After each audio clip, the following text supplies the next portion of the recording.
Hello दोस्तों, मैं खुशी। आज छोटे छोटे जीवन के अनमोल वचनों के बारे में बात करते हैं। दानवीरों को लोग याद रखते हैं, ऐसा आप सब जानते हैं। समाज को अपनी माँ समझकर सेवा करें। वैसे तो लोग अपनी माँओं की आजकल सेवा नहीं करते, पर फिर भी समाज को माँ समझकर सेवा करें।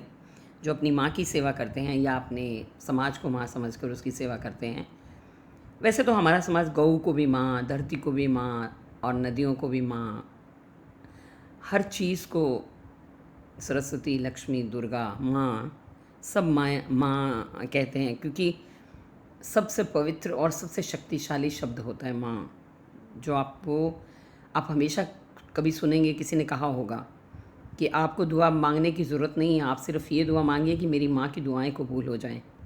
मेरी माँ जो मांगती है भगवान उसे वो दे देना, क्योंकि माँ हमेशा आपका भला मांगेगी। वो कभी नहीं कहेगी कि मेरे बच्चों का कुछ बुरा हो। जैसा व्यवहार आप अपने लिए चाहते हैं वैसा ही व्यवहार आप दूसरों के साथ करें। क्षमा करना सीखें, अपने धर्म को पहचानें। दुनिया का हर माँ बाप अपने बच्चों की चौकीदारी करता है। माँ बाप से ही बच्चा सब कुछ सीखता है। अव्वल तो तुम्हारे पास मांगने आना ही ना पड़े किसी को।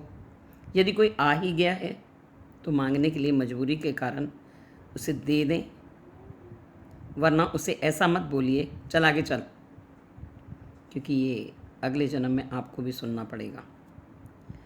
अपने जीवन में किसी को भी अगर मदद नहीं कर सकते हो, वैसे तो भगवान ना करे किसी को गरीबी का मुंह देखना पड़े, पर अगर आप किसी की मदद नहीं कर सकते हो तो उसे सुनाने का आपको हक नहीं है बिल्कुल भी। जुल्म के आगे डट जाओ, सब एक हो जाओ। यदि बिखरे रहोगे तो कोई तुम्हारी कद्र नहीं करेगा। परिवार का भी ऐसा ही है।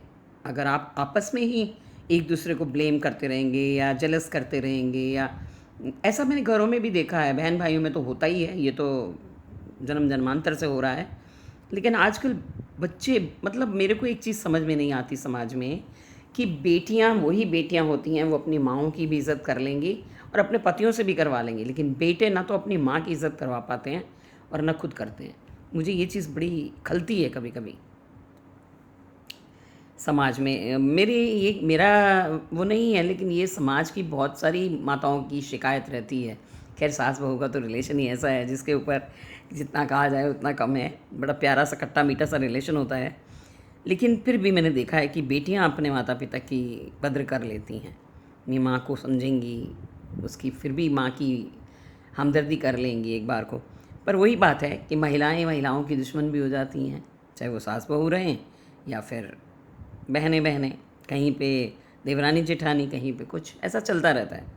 सो कोशिश कीजिए कि एक होकर चलें, सब बिखरे नहीं, वरना बहुत मुश्किल हो जाएगी। सरल, सज्जन और प्रेमी बन जाओ। भगवान को आपका धन नहीं, प्यार चाहिए। सरल, सज्जन और प्रेमी बन जाओ। भगवान को आपका धन नहीं, आपका प्यार चाहिए। अब ऐसा क्यों कहा गया? ऑब्वियसली भगवान जी को हम कुछ देंगे तो वो ले लेंगे क्या? क्या उनको हम दे सकते हैं कुछ? कभी ध्यान से सोच कर देखिए, हम भगवान जी को क्या दे सकते हैं? कुछ नहीं दे सकते। सिर्फ अपने प्रेम के अलावा हमारे पास कुछ है ही नहीं और देने के लिए। हम तो हमेशा मांगते ही रहते हैं उनसे, हमें ये दे दीजिए भगवान जी, हमें ये दे दीजिए भगवान जी, हमारा ये कर दीजिए, हे भगवान जी मैं पास हो जाऊँ, हे भगवान जी मेरा ये काम हो जाए, हे भगवान जी मेरा वो काम हो जाए, मेरा बेटा हो जाए, मेरी बेटी हो। जो चाहिए मांगते ही रहते हैं। उसके बदले में क्या देते हैं हम भगवान जी को? जो भी आगे भोग भी धरते हैं वो भी खुद खा लेते हैं बाद में उठा के, तो वो भी नहीं लेते। तो कोशिश करो, प्रेम तो दे सकते हैं ना, प्रभु से प्रेम तो कर ही सकते हैं ना। अनवरत प्रेम, बिल्कुल लाग लगबेड़ वाला नहीं, एकदम सच्चे दिल से प्रेम करके देखिए दोस्तों, बहुत अच्छा लगेगा। कुछ और कोशिश कीजिए कि ज़िंदगी की राह में प्रेम पूर्वक, सुख पूर्वक और खुशी पूर्वक चलें। Bye bye, thank you, I love you all. Please like, share and subscribe कर देना प्लीज़।